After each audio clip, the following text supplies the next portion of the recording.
ദൈവനാമത്തിന് മഹത്വം ഉണ്ടായിരിക്കട്ടെ. ഹാർവസ്റ്റ് ടെലിവിഷന്റെ എല്ലാ പ്രേക്ഷകർക്കും കുവൈറ്റിൽ നിന്നുള്ള ക്രിസ്തീയ വന്ദനങ്ങളെ അറിയിക്കുകയാണ്. ഇന്ന് നമ്മളോടൊപ്പം ആയിരിക്കുന്നത് ന്യൂ ഇന്ത്യ ചർച്ച് ഓഫ് ഗോഡിന്റെ റാന്നി സെന്റർ പാസ്റ്ററും ലോകപ്രസിദ്ധനായ കൺവെൻഷൻ പ്രാസംഗികനുമായ പാസ്റ്റർ പ്രിൻസ് തോമസ് റാന്നിയാണ്. ഏറെ സന്തോഷത്തോടും ബഹുമാനത്തോടും ആദരവുകളോടും പാസ്റ്ററിനെ ഹാർവസ്റ്റ് ടെലിവിഷൻ പ്രേക്ഷകർക്ക് മുമ്പിലേക്ക് സ്വാഗതം ചെയ്യുകയാണ്. Good morning. എങ്ങനെയുണ്ട് കുവൈറ്റ് യാത്രയൊക്കെ? സന്തോഷകരമായിരുന്നു. ദൈവകൃപയെ വളരെ സന്തോഷം. നമുക്ക് അറിയാം, കുവൈറ്റിലെ NECK വ്യത്യസ്തമായ ഭാഷക്കാരൊക്കെ ആരാധിക്കുന്ന ഒരു സ്ഥലമാണ്. പ്രത്യേകിച്ച് അതിന്റെ ചർച്ച് ആൻഡ് പാരിഷ് ഹാൾ എന്ന് പറയുന്നത് നാളിതുവരെ ധാരാളം ലോകത്തിന്റെ വ്യത്യസ്ത ഭാഗങ്ങളിലുള്ള ദൈവദാസന്മാരൊക്കെ ഒന്ന് പ്രസംഗിക്കുന്നുണ്ട്. അപ്പം ഓരോ പ്രസംഗത്തും നമുക്ക് വ്യത്യസ്തമായ അനുഭവങ്ങളാണ്. ചിലർ വചനത്തിന്റെ ആഴങ്ങളിലേക്ക് ഇറങ്ങി പോകുന്നവരുണ്ട്, ചിലർ ജീവിതത്തിന്റെ സാക്ഷ്യം പറയുന്നവരുണ്ട്. അങ്ങനെ വ്യത്യസ്ത അനുഭവങ്ങളുണ്ട്. നമുക്ക് ഈ പ്രാവശ്യം പാസ്റ്റർ UPFKയുടെ 10ാമത് കൺവെൻഷന് വേണ്ടിയിട്ടാണ് വന്നത്. അപ്പം ഞങ്ങളെയൊക്കെ സത്യത്തില് ഒരു വ്യക്തിപരമായ ബന്ധങ്ങളിലൂടെ പാസ്റ്റർ കൊണ്ടുപോവുകയായിരുന്നു. എങ്ങനെയാണ് പാസ്റ്റർ നേരത്തെ തന്നെ ഇങ്ങനെ വളരെ സിമ്പിളായിട്ടുള്ള പ്രസംഗമായിരുന്നോ അതോ ഇടക്കാലങ്ങളിൽ വന്ന മാറ്റമാണോ അതിന് കാരണം? അങ്ങനെ ചോദിച്ചാൽ എനിക്കറിയത്തില്ല. എന്നാലും ഞാൻ ചെറുപ്പം തൊട്ട് കർത്താവ് ഒരു ശുശ്രൂഷിക വചന ശുശ്രൂഷ ആഗ്രഹിക്കുന്ന സമയത്ത് തന്നെ ദേവസന്ധി പ്രാർത്ഥിക്കായിരുന്നു. ശാന്തമായിട്ട് നിന്നുകൊണ്ട്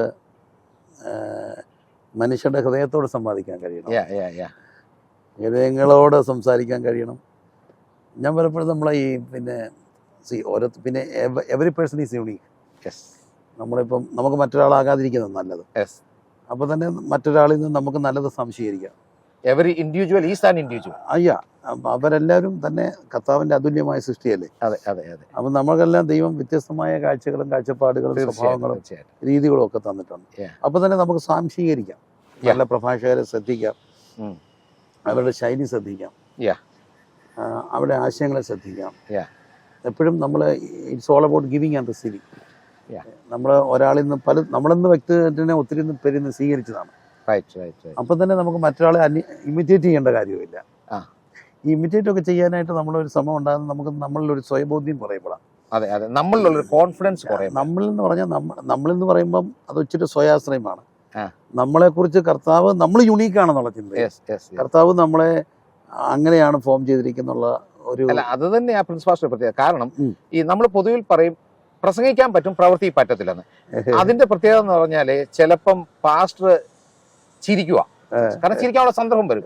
മിക്കവാറും പാസ്റ്റർ ഞങ്ങൾ കരഞ്ഞാ കാണുന്നത്. എനിക്ക് തോന്നുന്നു അതങ്ങ് ഉൾക്കൊള്ളുകയാണോ പാസ്റ്റർ? എങ്ങനെ എന്താണ് നമ്മള് പിന്നെ നമ്മൾ വന്ന വഴികളിൽ ഈ അനുഭവിച്ചിട്ടുള്ള ദൈവകൃപകളുണ്ട്. നമ്മുടെ ഓരോ സാഹചര്യത്തിലും നമ്മളവിടെ തുറന്ന മനസ്സോടെയും നാട്യങ്ങളില്ലാതെ നിൽക്കുമ്പോൾ പച്ചയായിട്ട് നമ്മൾക്ക് ഒരിക്കലും കർത്താവിന്റെ മുമ്പിൽ നമുക്ക് അഭിനയിക്കേണ്ട കാര്യമൊന്നുമില്ല. ഇല്ലല്ലോ. ഈ പിന്നെ പലപ്പോഴും ദൈവവചനത്തിൽ തന്നെ ഉണ്ട്, ഈ ഹിപ്പോക്രറ്റ് എന്ന് പറയുന്ന ഒരു വാക്കാണ് അവിടെ ഉപയോഗിച്ചിരിക്കുന്നത്. ഈ മുഖംമൂടികൾക്കും അല്ലെങ്കിൽ അഭിനയത്തിനും ഒക്കെ നമ്മളായിട്ട് നിന്നുകൊണ്ട് നമ്മളോട് ഇടപെടുന്ന ആ വചനം ആദ്യം നമ്മളോട് ഇടപെടണം.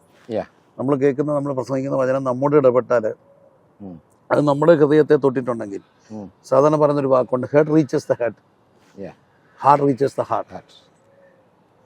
തലയിലോട്ട് ചെല്ലും, ഹൃദയത്തോട് സംവാദിക്കും. അപ്പോൾ തന്നെ ഈ പറഞ്ഞ പോലെ അച്ഛൻ എനിക്ക് പറഞ്ഞ വാക്ക് മനസ്സിലായി. വലിയ ആഴങ്ങളിലൊക്കെ പോയി പ്രസംഗിക്കുന്ന അറിവുള്ളവരുണ്ട്. നമ്മൾ എളിയവനാണ്. അറിവ് കുറവ് കൊണ്ടല്ല, തമ്പുരാനും അന്ന് പറഞ്ഞത് വളരെ അന്നത്തെ ജനങ്ങൾക്ക് മനസ്സിലാകുന്ന സിമ്പിൾ ലാംഗ്വേജിലാണ്. പക്ഷെ ഇന്നും അത് ജനങ്ങളുടെ എപ്പോഴും ലാളിത്യത്തിനൊരു സൗന്ദര്യമുണ്ട്. തീർച്ചയായിട്ടും. അതുപോലെ വലിയ കാര്യങ്ങളെ ലളിതമായി പറയുക. ഒരു പ്രഭാഷകന്റെ, പ്രത്യേകിച്ച് ഒരു ബൈബിൾ പ്രഭാഷകന്റെ ഏറ്റവും വലിയ ദൗത്യം എന്ന് പറയുന്നത് എന്താ? Understand the Bible in its original context.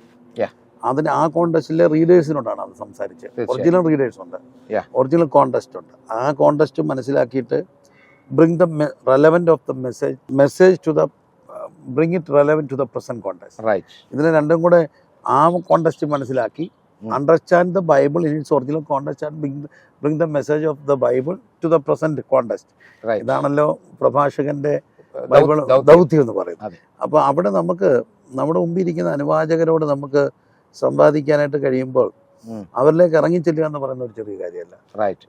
അവരോട് പ്രത്യേകിച്ച് കുഞ്ഞുങ്ങളോടൊക്കെ നമ്മൾ സംസാരിക്കുകയാണെങ്കിൽ ഞാൻ എപ്പോഴും പറയാറുണ്ട്, ഞാൻ കുഞ്ഞുങ്ങളോട് സംസാരിക്കാൻ ഞാൻ പറഞ്ഞ നിവൃത്തിയോടെ ലൈവ് ഒന്നും ഇടരുത്. കാരണം നമുക്ക് കുഞ്ഞുങ്ങളോട് അവരുടെ ഭാഷയെ സംസാരിക്കാം. അതൊരു പക്ഷേ ചിലപ്പോൾ പ്രായമുള്ളവർക്ക് ഒഫൻഡഡ് ആയും. തീർച്ചയായിട്ടും. പക്ഷെ അവരുടെ ലാംഗ്വേജ് അവർക്കേ മനസ്സിലാവും. അവരുടെ ലാംഗ്വേജും അവരുടെ രീതി. അതെ പാസ്റ്റേ, ചിലപ്പോൾ നമ്മൾ ഇപ്പോൾ ഒരു പ്രധാനപ്പെട്ട പ്രൗഢഗംഭീരമായ ഒരു സദസ്സിലാണെങ്കിൽ നമ്മൾ കുറച്ചുകൂടെ അവിടെ ഫോർമലായി പറ്റും. ഫോർമലായി ഒക്കെ നമ്മൾ സാറിന് പറഞ്ഞത് ഫോർമൽ. അനിവാര്യമാണ്. പക്ഷെ കുട്ടികളോട് എപ്പോഴും ഫോർമലാകെ. അതെ, ഇപ്പൊ UPFK ഒരു സംഘാടകൻ എന്ന നിലയിൽ ഞങ്ങൾ സത്യത്തിൽ ഒരു യങ്ങർ ജനറേഷൻ, ഒരു ടീനേജേഴ്സിനെ പ്രതീക്ഷിച്ചില്ല. പക്ഷെ ആദ്യ ദിവസം തന്നെ പ്രിൻസ് പാസ്റ്ററുടെ യോഗത്തിൽ കുഞ്ഞുങ്ങൾ സമർപ്പിച്ചു. അത് ദൈവത്തിന്റെ ഒരിക്കലും മാതാപിതാക്കളോ ഞങ്ങൾ സംഘാടകരോ പ്രതീക്ഷ അല്ല. അതിനകത്തൊരു വലിയ കാര്യം എന്ന് പറഞ്ഞാൽ ഞാൻ മനസ്സിലാക്കുന്നത് വന്നിറങ്ങിയപ്പോൾ തന്നെ, അതിന് മുമ്പ് തന്നെ ഇതിന്റെ സംഘാടകർ സീരിയസ് ആയിരുന്നു. അതുകൊണ്ടാണോ ഉറപ്പായിട്ടും അതിനകത്ത് ഞാനത് ശ്രദ്ധിച്ച ഒരു കാര്യമാണ്. വളരെ തുടർമാനമായ പ്രാർത്ഥന സപ്പോർട്ട് ഉണ്ടായിരുന്നു. അത് വളരെ പേർക്കോണ്ടിനേറ്റർ എൻ്റെ ഒരു സഹോദരനോടായിരുന്നു, ബിജു ബ്രദർ, അലക്സ്. അപ്പം അവര് വളരെ സീരിയസ് ആയിട്ടാണ് ഇതിനെ കാണുന്നത്. അപ്പൊ ഏതൊരു ഈ നമുക്കുള്ള സീരിയസ്നെസ് യോഗത്തിൽ പ്രതിഫലിക്കത്തുള്ളൂ. തീർച്ചയായിട്ടും. ഇപ്പൊ ഞാൻ പലപ്പോഴും ശ്രദ്ധിച്ചിട്ടുണ്ട്, ഒരു കൺവെൻഷൻ ഒക്കെ നടക്കുമ്പോൾ ഒരു വർഷം മുമ്പ് ഡേറ്റ് എന്നിട്ട് കൺവെൻഷൻ തലേ ദിവസം ഭാഷ നാളെ വരത്തില്ലെന്ന് ചോദിക്കുന്നവരുണ്ട്. നമ്മളും ചിലപ്പം വിട്ടുപോകും. പക്ഷെ ഒരു കാര്യം നമുക്ക്, ഇവരെ സീരിയസ് അല്ല. അവർ സീരിയസ് ആണെങ്കിൽ അവരിടയ്ക്ക് നമ്മളെ വിളിച്ച് ബുദ്ധിമുട്ടിരിക്കും. പക്ഷേ ഓർത്തോണെ ചെല്ലാന്നേ പറയും, പക്ഷേ കുഞ്ഞു കളിച്ചോണ്ട് വരല്ലേ, ഞങ്ങൾ വലിയ പ്രതീക്ഷയോടെ ഇരിക്കുന്നത്. അതേ പറഞ്ഞിട്ടുണ്ട്. പക്ഷേ കുഞ്ഞു കളിച്ചോണ്ട് എവിടെങ്കിലും പോയിട്ട് ഉറക്കം പിടിച്ചിങ്ങനെ വരില്ല, ഞങ്ങൾ വലിയ പ്രതീക്ഷയോടെ കാത്തിരിക്കാന്നൊക്കെ പറയുമ്പോൾ ഇവിടുന്ന് എനിക്ക് കോള് വന്നായിരുന്നു. ഞങ്ങൾ ഒത്തിരി പ്രാർത്ഥിച്ചൊരുങ്ങിയായിരിക്കുന്നത്, അതുകൊണ്ട് വെറുതെ വരല്ലേ. അപ്പൊ നമ്മൾ വരട്ടാവും. പാസ്റ്റർ പറഞ്ഞപ്പോ എപ്പോഴും നമുക്കിപ്പോ, ഞാനും ഇടയ്ക്ക് പ്രസംഗിക്കുന്ന ആളൊക്കെയാ, എപ്പോഴും നമ്മൾ ചിന്തിക്കുമ്പം മുമ്പിലിരിക്കുന്ന വിശിഷ്ടാദികളെ പുറയിലിരിക്കുന്നത് ഇങ്ങനെ ഒരു ചിന്തയുള്ളൂ. നമുക്ക് ഒരു ഓഡിറ്റോറിയത്തെ കുറിച്ച് കൺസെപ്റ്റ് ഉണ്ടല്ലോ. പക്ഷെ അതൊരു എൽ ഷേപ്പ് വരുമ്പോഴത്തേക്ക്, അതായത് തമ്പുരാനും അവിടെ ഉണ്ട് എന്ന ചിന്തയിലേക്കാണ് ജനങ്ങളിലേക്ക്. അത് ഞങ്ങള് പാസ്റ്ററിന്റെ പ്രസംഗങ്ങളിൽ നമ്മുടെ ഏറ്റവും വലിയ ദൗത്യം എന്ന് പറയുന്നത് കർത്താവിനെ കൊടുക്കുക എന്നുള്ളതും കർത്താവിനെ കൊണ്ടുവരാ. വ്യക്തിക്ക് പ്രാധാന്യമില്ല. വ്യക്തി അവിടെ ക്രിസ്തുവിൽ മറിഞ്ഞു നിന്നാ മതി. നമ്മളല്ലല്ലോ അവിടെ പ്രൊജക്റ്റ് ആകേണ്ടത് നമ്മളവിടെ അപ്രസക്തമാകുക. ഒന്ന്. രണ്ട്, നമ്മുടെ അറിവുകളും ഇനി ചെല്ലു പറയാറുണ്ട്, എൻ്റെ നിലപാടിതാന്നൊക്കെ പറയാറുണ്ട്. ഈ വിഷയം എൻ്റെ നിലപാടും എൻ്റെ അറിവൊന്നും പറയാനുള്ള വേദിയൊന്നും അല്ല ഇത്. നമുക്കവിടെ ക്രിസ്തുവിൽ മറിഞ്ഞു നിന്നോ. എപ്പോഴെങ്കിലും അങ്ങനെ പാസ്റ്റർ പ്രസംഗിച്ചുകൊണ്ടിരിക്കുമ്പം ഒരു നിയോഗം ഉണ്ടായിട്ടുണ്ടോ അതിൽ നിന്ന് ഡൈവേർട്ട് ചെയ്ത് വേറെ എന്തെങ്കിലുമൊക്കെ സംസാരിക്കും? അത് 100% ഉണ്ടാവും. കാരണം ചിലപ്പോൾ നമ്മൾ പ്രിപ്പയർഡ് ആയിട്ടായിരിക്കും വരുന്നത് ഇന്ന വചനം പ്രസംഗിക്കാൻ വേണ്ടി. ലാസ്റ്റ് മിനിറ്റിൽ ഒരു പരിശുദ്ധാത്മ ഇടപെടൽ ഉണ്ടാവും. ഓക്കെ. ആ ലാസ്റ്റ് മിനിറ്റിലെ ഇടപെടലിൽ നമ്മൾ ചേഞ്ച് ആവും. അപ്പൊ ഞങ്ങൾ കേട്ടോണ്ടിരിക്കുന്നവർ വളരെ അത് എല്ലാം കർത്താവാണ് ചെയ്യുന്നത്. കാരണം അവിടെ ഇരിക്കുന്നവരുടെ ഹൃദയം, അവരുടെ ആവശ്യം, അവരുടെ വേദന എന്താണെന്ന് നമ്മളെക്കാട്ടിലും ഉള്ളിൽ കർത്താവ് അറിയും. ഒരുങ്ങി വരുന്നവരും കർത്താവ് എന്നോട് സംസാരിക്കണമെന്നും പറഞ്ഞുകൊണ്ട് വരുമ്പോൾ പിന്നെ നമ്മൾ നിന്നു കൊടുത്താൽ മതി. അല്ല, അങ്ങനെ ഈ പണ്ട് ദാവീദിന്റെ വൈഫ് ചോദിച്ചു, എന്തിനാ നിങ്ങളിങ്ങനെ ചാടുകയും തുള്ളുകയൊക്കെ ചെയ്യുന്നത്, നിങ്ങൾ രാജാവില്ലെന്ന് ചോദിച്ചു. അപ്പൊ അതുപോലെ പാസ്റ്റർ ചിലപ്പോൾ അങ്ങ് കരയുന്നു, പാസ്റ്ററിന്റെ ഒരു പദവിക്കും ഒക്കെ ചിലപ്പോൾ അതിലും താഴോട്ട് സാധാരണക്കാരൻ അങ്ങ് ആവുക. ദാവീദിനെ സംബന്ധിച്ചോളം ദാവീദ് അവിടെ പറയുന്ന ഒരു കാര്യം എന്നാ ചോദിച്ചാൽ, നീ രാജ്ഞിയായത് നിന്റെ അപ്പൻ രാജാവായിരുന്നു. പക്ഷെ ഞാൻ ഇടയനല്ല, ഞാൻ കാട്ടിന്ന് വന്നവനാണ്. അപ്പം ഈ അവിടെ വലിയൊരു കാര്യങ്ങൾ മനസ്സിലാക്കണം. ഈ പഞ്ഞിനൂലങ്കി ധരിച്ചുകൊണ്ടാണ് ദാവീദ് ചാടുന്നത്. ഈ നമ്മളെപ്പോഴും ശ്രദ്ധിച്ചാൽ അറിയാം, ഒരാൾ ആ ഒരു നിലയിലോട്ടൊക്കെ വന്നാൽ പിന്നെ അവർക്ക് they cannot express their feelings publicly. അവർ വളരെ ഫോർമലായിരിക്കും. ഈ ഞാൻ എവിടെയോ വായിച്ചിട്ടുണ്ട്, ഈ ഡയാന രാജകുമാരി കല്യാണം കഴിക്കുമ്പോൾ അവരിങ്ങനെ പോകുമ്പോൾ ഡയാന ചാൾസിനെ നോക്കി ഒന്ന് കണ്ണിറുക്കി കാണിച്ചു. അല്ല, അവര് പെൺകുട്ടി. അപ്പം അത് ഞങ്ങളെ അന്ന് എത്തിക്സ് പഠിപ്പിച്ച ഒരു സാറ് പറഞ്ഞാണ്. അപ്പോൾ എലിസബത്ത് രാജ്ഞി ഒരു നോട്ടം നോക്കി ഡയാനെ, അതിനകത്തെല്ലാം ഉണ്ടായിരുന്നു, എല്ലാ അർത്ഥവും ഉണ്ടായിരുന്നു. അല്ല എന്ന് പറഞ്ഞാൽ you are not suppose to do that. നീ ഒരു രാജ്ഞിയാണ്, ഇപ്പൊ ഈ വന്നേക്കുന്ന റോയൽ ഫാമിലിയിലേക്കാണ്, റോയൽ ചടങ്ങ് നടക്കുക, അവിടെ നിന്ന് കണ്ണിറക്കാൻ ഒക്കത്തില്ല. ബൈബിളിലും പറഞ്ഞത് നീ കണ്ണുകൊണ്ട് ആംഗ്യം കാട്ടുക, ആ അർത്ഥത്തിലാണ് അവരൊരു സ്നേഹപ്രകടനം നടത്തിയത്. പക്ഷെ ഒരു റോയൽ ഫാമിലിയിൽ ആ ഒരു പ്രൊസഷൻ നടക്കുമ്പോൾ ഡയാന രാജ്ഞി ഒരു നോട്ടം നോക്കിയെന്നും ആ നോട്ടത്തിൽ എല്ലാം ഉണ്ടായിരുന്നുവെന്നും പത്രങ്ങൾ റിപ്പോർട്ട് ചെയ്തായിരുന്നു. അത് ഞങ്ങളെ അന്ന് എത്തിക്സ് പഠിപ്പിച്ച ഒരു അച്ഛൻ പറഞ്ഞ എനിക്ക് ഓർമ്മയാണ്. അപ്പം ഞാൻ പറഞ്ഞത് പ്രോട്ടോക്കോളാണ് ഇതെല്ലാം.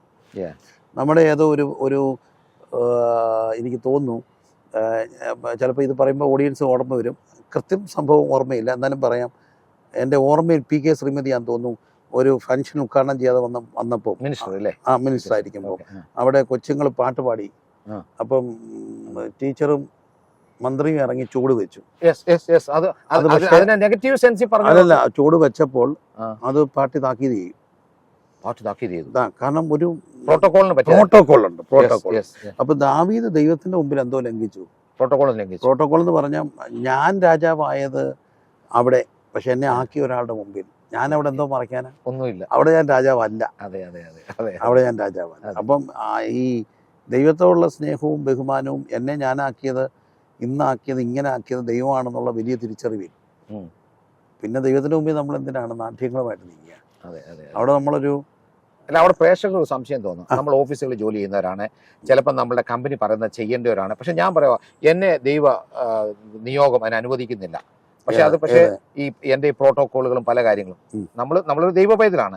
ഈ ദൈവ പൈതലായിട്ട് ഞാൻ ഇരിക്കുമ്പോൾ എന്നോട് കമ്പനി പറയാം ഇന്നത് ചെയ്യും, അല്ലെങ്കിൽ എന്റെ ഗവൺമെന്റ് പറയാം ഇന്നത് ചെയ്യും. പക്ഷെ എന്റെ ആത്മീയ ജീവിതത്തിന് അത് അനുവദിക്കുന്നുമില്ല.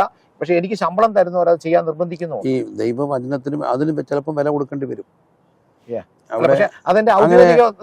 അല്ല, ഞാൻ പറഞ്ഞത് വചനവിരുദ്ധമായിട്ടുള്ളതും ചിലപ്പം കൈക്കൂലി മേടിക്കേണ്ടി വരിക, അല്ലെങ്കിൽ എന്റെ ബോസ് എന്നെ നിർബന്ധിക്കുന്നു. അങ്ങനെയൊക്കെ വരുന്ന സമയത്ത് ക്വിറ്റ് ചെയ്തിട്ടുള്ള ഒത്തിരി പേരുണ്ട്. ഉറപ്പായിട്ടും. അല്ല, അവിടെ എന്താ ഞങ്ങൾ എടുക്കേണ്ട ഡിസിഷൻ? വിശ്വാസികൾ, ഞങ്ങൾ സാധാരണക്കാരെ ഞങ്ങൾ എടുക്കേണ്ട ഡിസിഷൻ എന്തോ? ഇപ്പം ചില ജോലികളിൽ തുടരാൻ അനുവദിക്കാത്തതുകൊണ്ട് നിർബന്ധരായതുകൊണ്ട് PhD ഒക്കെ ചെയ്തുകൊണ്ടിരിക്കുമ്പോൾ വചനവിരുദ്ധമായ ചില തീസിസ് കൊണ്ട് അതിൻ്റെ ആ നിലയിൽ പോയെങ്കിലേ ഗൈഡ് സബ്മിറ്റ് ചെയ്യും, അതിനെ അംഗീകരിക്കത്തുള്ളെന്ന് കണ്ടപ്പോൾ അത് വേണ്ടെന്ന് വെച്ചവരുണ്ട്. എനിക്ക് തന്നെ അറിയാവുന്ന ഒരു പെൺകുട്ടി ഒരിക്കൽ എന്നോട് പറഞ്ഞാണ്, അവരുടെ ഒരു സോഷ്യൽ വർക്കിലെ മാസ്റ്റേഴ്സ് ചെയ്യുക. അപ്പോൾ ഈ LGBTQ ബന്ധപ്പെട്ട സെയിം സെക്സ് മാരേജുമായിട്ട് ബന്ധപ്പെട്ട അതിനകത്ത് അവള് വീക്ഷണങ്ങൾ എഴുതി. വീക്ഷണങ്ങളെ ബൈബിൾ ബേസ്ഡ് എഴുതി. ആ വീക്ഷണങ്ങൾ ശക്തമായി നിലനിർപ്പിച്ചപ്പോൾ അവിടെ ഗൈഡ് നേരെ സെയിം സെക്സ് അനുകൂലിക്കുന്ന തന്നെ അല്ല, ഈ അങ്ങനെ ഒരാളായി, മനസ്സുകൊണ്ടും ശരീരം, അദ്ദേഹം അങ്ങനെ ഒരാളായിരുന്നു, അല്ലെങ്കിൽ 4 ആയിരുന്നു. അപ്പൊ അദ്ദേഹം പറഞ്ഞു അങ്ങനെയല്ല ഇങ്ങനെ എഴുതുമ്പോൾ പറഞ്ഞു. ചുരുക്കത്തിൽ അവൾക്ക് ഗ്രാജുവേറ്റ് ചെയ്യാൻ ഒത്തില്ല, അല്ല അവൾക്ക് കോഴ്സ് കംപ്ലീറ്റ് ചെയ്യാൻ ഒത്തില്ല. അവൾ ക്വിറ്റ് ചെയ്യേണ്ടി വന്നു. പിന്നെ പ്രാർത്ഥിച്ചു, ആ ഗൈഡിനെ ദൈവം ആ കോളേജിൽ നിന്ന് മാറ്റി. അതിനുശേഷമാണ് അവൾ അങ്ങനെ നമ്മളെ നിലപാടുകൾക്ക് വേണ്ടി, നിലപാട് എന്നതിലുപരി ദൈവവചന ബോധ്യങ്ങൾക്ക് വേണ്ടി നിലനിൽക്കുമ്പോൾ കുട്ടിക്ക് വേണേ ഈസി ആയിട്ട് എഴുതാം. എന്താണ് എഴുതാം? അതെ, എന്തോ ആവശ്യപ്പെട്ടോ അതിൽ എഴുതി കൊടുക്കാം, പിന്നെ ചെയ്താം. പക്ഷെ അങ്ങനെയുള്ള സ്ഥലങ്ങളിൽ കോംപ്രമൈസിങ് ക്രിസ്ത്യാനിറ്റിയാണ് അപകടമാകുന്നത്. അല്ല, അത് അപകടമാണോ, പിന്നെ വരാൻ പോകുന്ന വലിയൊരു നേട്ടത്തിന്റെ തുടക്കമാണ്. അവിടെ പിന്നെ നിന്നാൽ ദൈവം അവരെ മാനിക്കും. അവിടെ ഒരു ലൂസ് വന്നാൽ എവിടെ ഗെയിൻ ചെയ്യാൻ പോകും. ഞാനൊരു സിമ്പിൾ എക്സാമ്പിൾ പറയാം. എൻ്റെ ഫാദർ മിലിറ്ററിയിൽ നിന്ന് വരുന്ന സമയത്ത് നമുക്കന്ന് കടയൊക്കെ വിട്ട ഒരു സമയമുണ്ട്. ഫസ്റ്റ് ബിസിനസ് ഉണ്ടായിരുന്നു, ഞങ്ങൾക്കൊരു ചെറിയ ബിസിനസ് ഉണ്ടായിരുന്നു. അപ്പം അത് കഴിഞ്ഞ് അതിന് മിലിറ്ററിയിൽ നിന്ന് വരുന്നു, ഇത് തുടങ്ങുന്നു. അപ്പോൾ ആ സമയത്ത് എൻ്റെ പപ്പയുടെ ഏറ്റവും ഞങ്ങളുടെ ഒരു ഫസ്റ്റ് കസിൻ, പുള്ളൊരു എക്സ് സർവീസ്മാനാണ്. അപ്പം തന്നെ അവരുടെ അസോസിയേഷനിലൊക്കെ സജീവമായിട്ടുള്ള ഒരാളാണ്. അദ്ദേഹം എൻ്റെ പപ്പയുടെ വന്ന് പറഞ്ഞൊരു കാര്യമുണ്ട്, കുഞ്ഞുവിൻ്റെ കാർഡിങ് തരണം, അപ്പം ഈ മിലിറ്ററി കോട്ട കിട്ടും. ഓക്കെ, മിലിറ്ററി കോട്ട കിട്ടും, അത് നീ ഒന്നും അറിയണ്ട, അത് നീ നന്നാ മതി. അപ്പം ഞാനത് എടുത്ത് വിറ്റോളാം. അപ്പോൾ അതിനൊരു നല്ല മിലിറ്ററി ഈ സാധനം നല്ല വില വരും, അത് ഞാൻ വിറ്റോളാം. അപ്പം അതിൻ്റെ ലാഭം നീ എന്തിനാ വെറുതെ കളയുന്നത്? അപ്പോൾ അന്ന് അതിൻ്റെ ഒരു ലാഭം ഒരു തുകയുണ്ട്. അന്നത് വലിയ കാര്യമാണ്. പക്ഷെ അന്ന് നമ്മളൊരു നിലപാടെടുത്തു, നമ്മൾ ഉപയോഗിക്കാത്തൊരു കാലത്തിൻ്റെ ലാഭം നമുക്ക് വേണ്ട. അപ്പോൾ ഇന്ന് തിരിഞ്ഞു നോക്കുമ്പോൾ അത് ലാഭമല്ലേ? അന്ന് ആ ലാഭം മേടിച്ചില്ലെങ്കിൽ ഇന്ന് ഞാനിങ്ങനെ ആവും. വാസ്തവമാണ്. അപ്പം നമ്മൾ ചില കാര്യങ്ങൾക്ക് വേണ്ടി ദൈവിക നിലപാടുകൾ എടുക്കുമ്പോഴാണ് അവിടെ ദൈവം നമ്മളെ മാനിച്ചോളും. ഈ കൺവെൻഷന് വേണ്ടി അതിൻ്റെ ഉത്തരവാദിത്തപ്പെട്ടവരുടെ അവരുടെ തയ്യാറെടുപ്പും നോർമൽ രീതിയിലുള്ള തയ്യാറെടുപ്പല്ല, ആത്മീക കാഴ്ചപ്പാടുള്ള. രണ്ടാമത് ശ്രദ്ധിക്കപ്പെട്ട ഒരു കാര്യം, എൻ്റെ മനസ്സിൽ ഞാൻ നോട്ട് ചെയ്ത കാര്യം, നമ്മൾ പലയിടത്തും ചെല്ലുമ്പോഴും ഈ പിന്നെ വലിപ്പ ചെറുപ്പവും ഇവിടെ, പക്ഷേ എല്ലാവർക്കും ആര് കുത്തിയാലും ആര് വിളിക്കണമെന്നുള്ളൊരു അങ്ങനെ ഒരു കൺസെപ്റ്റ് ഉണ്ടായിരുന്നു. എല്ലാവരും കൂടെ ഒന്നിച്ച് അങ്ങ് പോവാ. അതിനകത്ത് പ്രത്യേകിച്ച് ഞാനും നീയും ഒന്നും അല്ല. ഞങ്ങൾ ആ പാസ്റ്റർ പറഞ്ഞ കമന്റ് കുവൈറ്റുകാർ അത് വളരെ സന്തോഷത്തോട് മനസ്സിലാക്കി ഏറ്റുകയാണ് കേട്ടോ. ഞാനും നീയും അല്ല, നമ്മളാണെന്നുള്ള ഒരു സ്റ്റേജിൽ നിൽക്കുന്ന ആരാന്നേലും നമ്മുടേതാണെന്നുള്ളതാണ്. അത് UPFKയുടെ ഈ കൺവെൻഷൻ ഞാൻ ശ്രദ്ധിച്ച എല്ലാവരുടെയും കൺവെൻഷൻ, ഇത് എല്ലാവരുടെയും കൺവെൻഷൻ ആയിരുന്നു. ആരുടെയും കൺവെൻഷൻ നിന്റെ അല്ല എന്റെ അല്ല, നമ്മുടെ കൺവെൻഷൻ ആണെന്നുള്ളത്. അല്ല, അതുകൊണ്ട് തന്നെയാണ് പ്രിൻസ് പാസ്റ്ററെ ആക്ച്വലി ഇവിടെ വന്നപ്പോഴേ ഞങ്ങൾ പോലും അതിശയിച്ചു പോയി, സംഘാടകരായ ഞങ്ങൾ പോലും അതിശയിച്ചു പോയി. ആൾക്കാരങ്ങ് ഏറ്റെടുക്കുക. എന്നോട് ഇവിടെ വെച്ചൊക്കെ ഒത്തിരി പേര് പറഞ്ഞു ഞങ്ങൾ പൗർഷൻ ഫാമിലിപ്പെട്ടവരാണ്, കുടുംബാംഗങ്ങളാണ്. അപ്പൊ അവർക്ക് ആ ഒരു കുടുംബത്തിന്റെ ഒരു ഫീലിംഗ് അല്ലേ, അത് ചെറിയൊരു കാര്യമല്ല. ഇനി പൗർഷൻ ശാലയും ഹാർവസ്റ്റ് വീടുതലും അവരും എനിക്ക് തോന്നി ഇപ്പൊ ഒരു വളരെ സഹകരണത്തിലാ പോകുന്നത് ഇല്ലേ. നമ്മൾക്ക് നമ്മുടെ യൂണിഫൈങ് കോസ് എന്ന് പറഞ്ഞാൽ എന്താ, നമ്മളെല്ലാം സ്റ്റാൻഡ് ചെയ്യുന്നത് എന്തിനു വേണ്ടിയാ? കർത്താവിന്റെ നാമത്തിന്റെ മഹത്വത്തിന് വേണ്ടിയാ. ഇവിടെ ഞാനില്ല,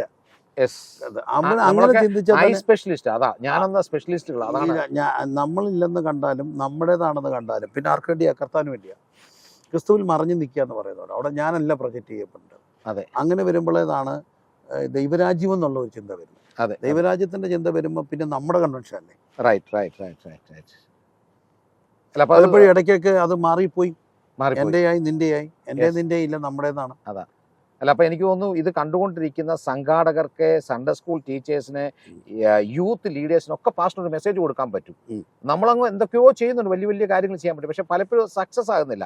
പക്ഷെ വളരെ സിമ്പിൾ ആയി സക്സസ് ആകാതെ നമുക്ക് ഇനി മറ്റൊരു കാര്യം കൂടെ ഓർത്തോണേ, നമ്മുടെ ദൃഷ്ടിയിലാണ് സക്സസ് എന്നുള്ളത്. പക്ഷെ എവിടെങ്കിലും ഒക്കെ പരിശുദ്ധാത്മാവ് തൊടുന്നുണ്ട്. കാരണം നമുക്കൊരു കാര്യമാണ്, നമ്മൾ വിതക്കാരാണ്. നമ്മൾ വിതയ്ക്കുകയാണ്. വളരുമാറാക്കുന്ന ആരാ? ദൈവമാണ്. കൊയ്ത്തുകാരനാരാ?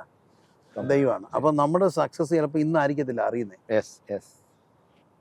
നാളുകളിലായിരിക്കും നമ്മൾ നോക്കുന്നത്.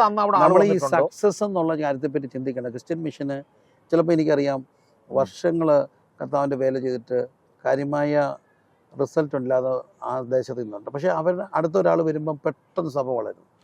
അന്ന് വിതച്ചതിന്റെ കൊയ്ത്തായിപ്പോ ആണെന്നേ. അപ്പൊ അല്ലാതെ ഇന്നലെ വന്ന പുള്ളിക്കാരനെ പറയാനൊക്കെ എന്റെ കഴിവ് കൊണ്ടാണ്. അത് വലിയൊരു ചിന്തയാകട്ടോ. കാരണം നമ്മുടെ നാട്ടിലൊക്കെ പറയും ഈ ദേവദാസൻ ഇത്രയും കിടന്ന് ഓടിയിട്ട് ഒന്നും ഇല്ലല്ലോ. ഞാൻ എന്ന വ്യക്തികളിവനായി എനിക്ക് ഞങ്ങളുടെ സഭയിൽ റാന്നി ഒത്തിരി പേര് കടന്നു വരുന്നുണ്ട്.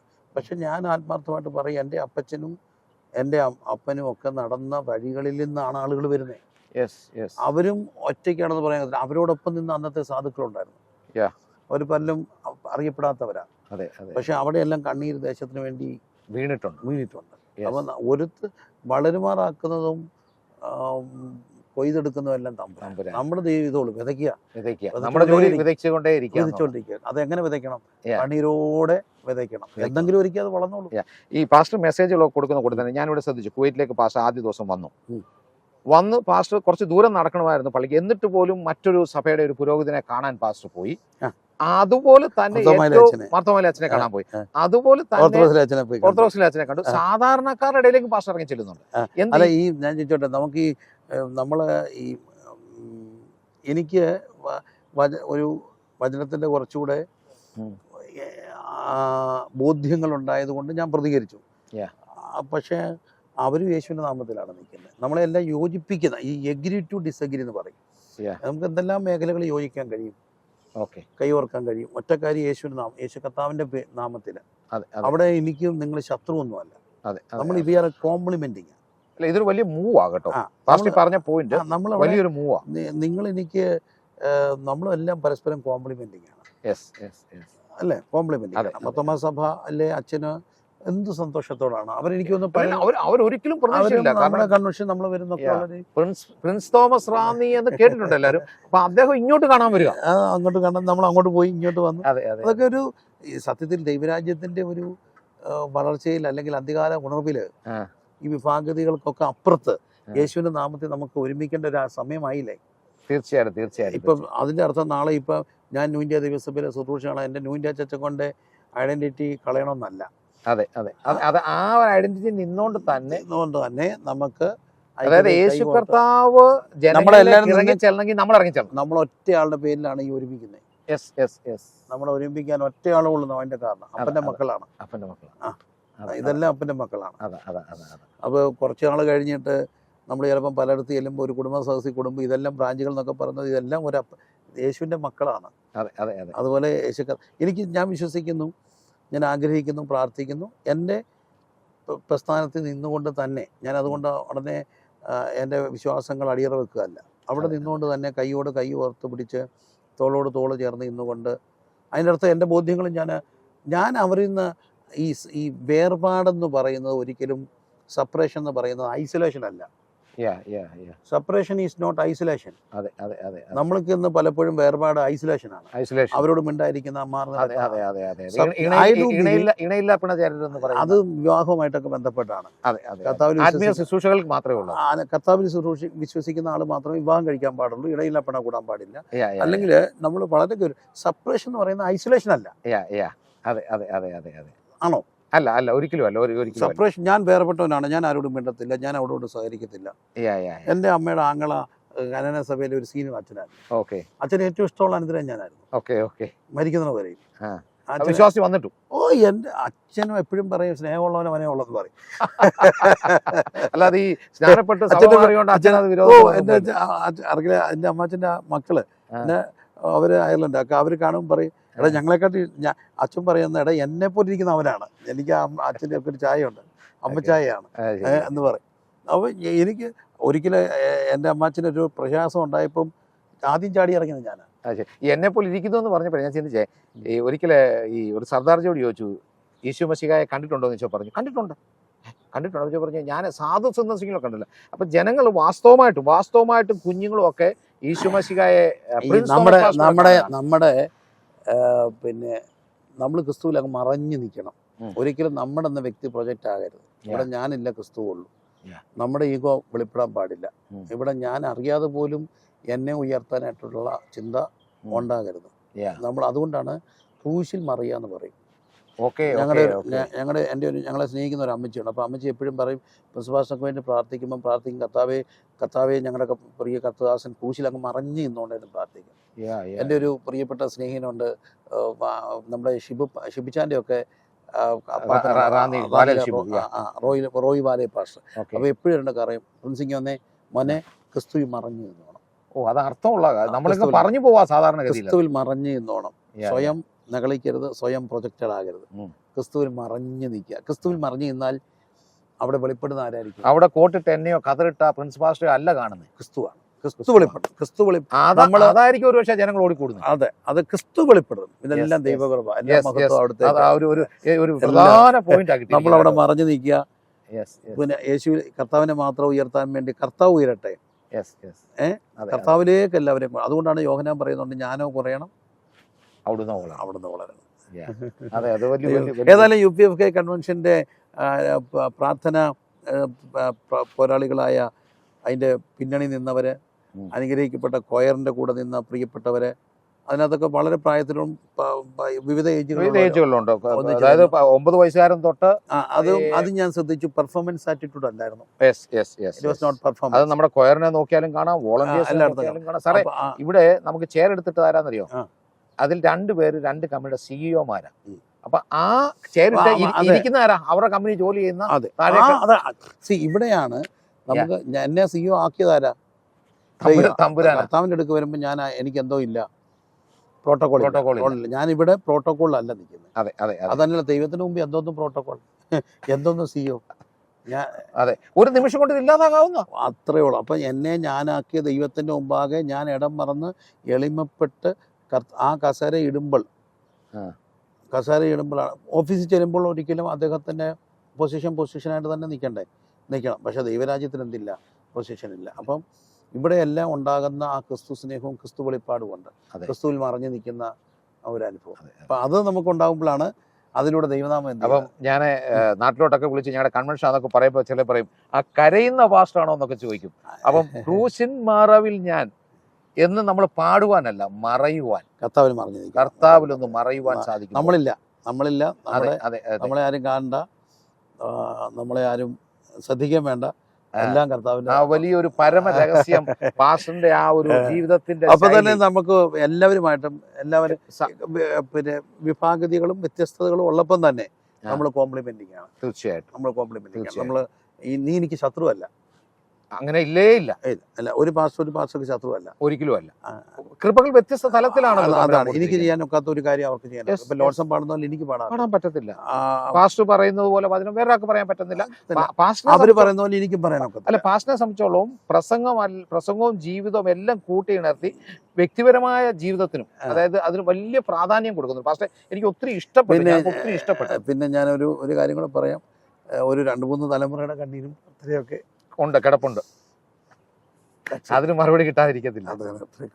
പ്രിൻസ് പാസ്റ്റർ ഇത്രയും സമയം ഹാർവസ്റ്റ് പ്രേക്ഷകരോട് കാണിച്ച നല്ല മനസ്സിന് ഹാർവസ്റ്റ് കുടുംബത്തിൻ്റെയും സ്പെഷ്യലി ബിബി ജോർജ് ചാക്കോയുടെയും മിഡിൽ ഈസ്റ്റിലെ എല്ലാ പ്രവർത്തകരുടെയും പേരുള്ള പ്രത്യേകമായി നന്ദി അറിയിക്കുന്നു. തുടർമാനമായി ദൈവം ഒത്തിരി ഉപയോഗിക്കട്ടെ എന്ന് ആശംസിക്കുകയും ചെയ്തു. God bless you. Thank you.